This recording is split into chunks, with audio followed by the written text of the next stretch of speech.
Stokesy, can you pick that one apart for us, please?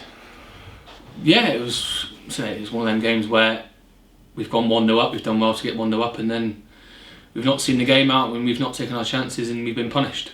And in previous interviews, the gaffer has said that he wants goals to come from all over the pitch. Are you going to try and claim that one as one for the defenders?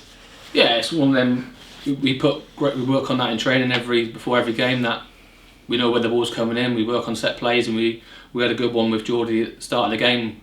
So we're always very creative with our set plays, and I think it's shown this season that we have created a number of chances and scored a lot of goals. So yeah, defenders are there to chip in from set plays, and I think it's vitally important that we do. And are you claiming the final touch on that one this afternoon? I was up there, I glanced off the top of my head, but the defenders have touched it as well, and say about 4 or 5 bounces. But Kaz put a great ball in, unbelievable ball, and I've gone up for it, and I slightly flicked it, but I'm not one to take it off Kaz if he wants to have it. I imagine Kaz would be keen to get that after having his ruled out last week after the abandonment against Oldham. But for his deliveries as well, he's got unbelievable delivery, and we know that when them balls are coming in, we have to be scoring goals. And then perhaps frustration in the second half, and a number of chances in the spell before Port Vale equalised that you felt Forest Green were going to get that second. Yeah, I think that's been total in the season really, where we have gone 1-0 up and we haven't kicked on. There's been numerous times this season where we haven't found that killer instinct to go and get 2, get 3 and be really ruthless and go and see teams out and kill them off, because that's what it does. If you score 2 against Port Vale, I think they sit right back and they think, oh, this is gone. But when it's always 1-0, and we've had it as well, when we've been 1-0 down, you're always thinking we're still in the game. All it takes is one goal and the game's completely turned. And that's what happens. We give them one chance and they take it. And do you know what it is that's missing in that sort of hunt for the second goal, or is it a case of you're still trying to work out what that might be and hoping that it will click soon? I think it's where we are creating the chances. If we weren't creating the chances, there's nothing really coming in, we just had one pot shot and we scored 1 goal, then we'd probably be a lot more worried. But we are creating the opportunities. The balls are coming in the box, we're sliding the balls wide, we're passing the ball through. But maybe we haven't not, when that ball bounces, we're not being ruthless with it. We're not just smashing it in the back of the net. I think one's jumped for Jammer, and he knows himself. He's a very honest guy, and he knows he should be sticking that away. He's admitted it to the boys, and that's the character we have got in the team. That people own up to their mistakes, and see it's not really a mistake, because he's tried to score, but he's not scored, and that's all over the pitch. Az has had a couple where he puts his foot through it, he scores, and see that's all over. But when it comes to set plays and balls in the box, we have to be a bit more ruthless to get on the end of them. Would you say then it's more frustrating to have a 1-1 draw with lots of chances that you don't convert, or a 1-1 draw where you only can create one? Yeah, that's what I'm saying. That's why we're so disappointed, because we've had opportunities. I think if we were not creating them, we just nicked to 1-0, and I think nicked to 1-0. We're not really creating much. We've had some of them games this season where you come off the pitch and you're like, thank God we'll take the point. But that's not like it is today. We're very disappointed that we have drawn 1-0, and it's one of them games that if you want to get promoted, you have to win these games. And after the goal, whether it be Nicky Cadden's, yourself, or an own goal, Forest Green did go to the top of the table. Obviously, exactly the place you want to be. Yeah. But it's still early in the season, isn't it? And it's probably too early to be looking at the table and the finite points between teams. Yeah, I think right now it's just that accumulating points and making sure you come to the last 10 games that you've got a right opportunity to get promoted. Yeah, ideally you want to be 10 points clear and sat there with a nice cigar on thinking, oh, this is lovely.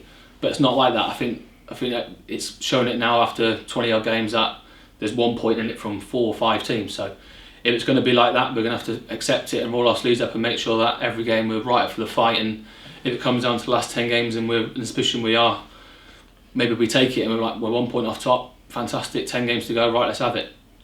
And I think it's easy to sort of lose sight of it when you're so bogged down on results, isn't it? If you look at where Forest Green are and have been consistently, yeah, it's been a great season, especially if you look at some of the examples. Bolton, a really, really poor start to the season, and then suddenly they were within 3 points of Forest Green, and now they've dropped back off again. So it just shows how volatile it is at this level, doesn't it? Yeah, it's credit to this football club really that they have been up and around the playoffs for the last 2-3 seasons. So it's grown massively since I've been here. It's developed now into a very good League 2 team, and everyone knows it. Yeah, it's not the massive football clubs, it's not your Boltons, it's not your Bradfords, but it's shown for the last 2-3 years that it will be it's going to eventually happen. This team will get promoted from this division, and if we keep doing what we're doing, it will happen. And it shows that the quality is here, and it's built. It's a fantastic football club, and it's only going in the right direction. And I imagine it feels worlds apart from when you first left for the Championship back when Forest Green were in the National League. How different does it feel?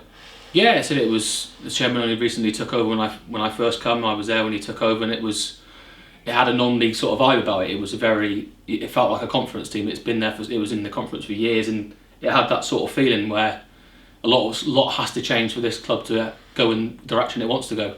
Yeah, the chairman had ambitions, but back then you're thinking, a lot of teams do. A lot of teams, senior directions and stuff, are still in the National League. So yeah, you sort of buy into it, and the chairman said from day one, I'm going to take this club to the Championship, and he's got that ambition to do it. And you can see now that his things are starting to pay off, and he's right behind this club. And so the gaffer's been there a lot of time now, and he's took out in the National League, and he's kicking it on now to hopefully get into League One.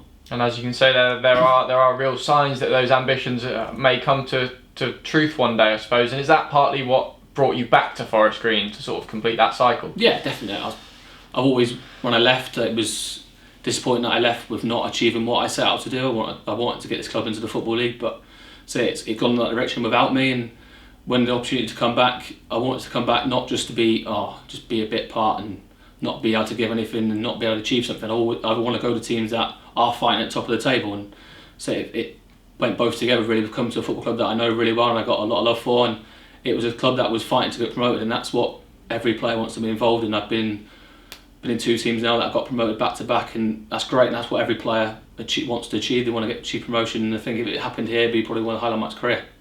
And obviously you're sort of bossing the heart of that defence now with the captain's armband after the departure of Carl Winchester. Is that something that, especially after being with Forest Green from such a young age, that it really feels like a nice cycle for you? Yeah, I think if you're a captain of any football club, it's a great honour, but being a captain of a football club that you have, I've got a lot of love for, and a lot of, been there for so much longer, you have that sort of more of affection for, so it means a lot more when you're captain of a club that you have got an attachment to. And yeah, I'm delighted to do it, and hopefully I'm leading these boys on to some achievement at the end of the season and hopefully lift some silverware. And at the heart of that defence, you had the new man Bailey Cargill alongside you. I believe you played briefly with him during your time at Coventry, but it's been a while since then, obviously. And was it nice to get back alongside him? Yeah, he was a young lad then. I think he was only 19 when he first come, and he's kicked on, and he's had a great time in them years at Bournemouth and stuff. But yeah, it's nice when you do know sort of defenders. It's not one of them you don't want to chop and change too much. So when you get someone that you have played with before, you know a little bit about their game, and that does help when you sort of have relations with a player that you do know. So it can only be beneficial to the team.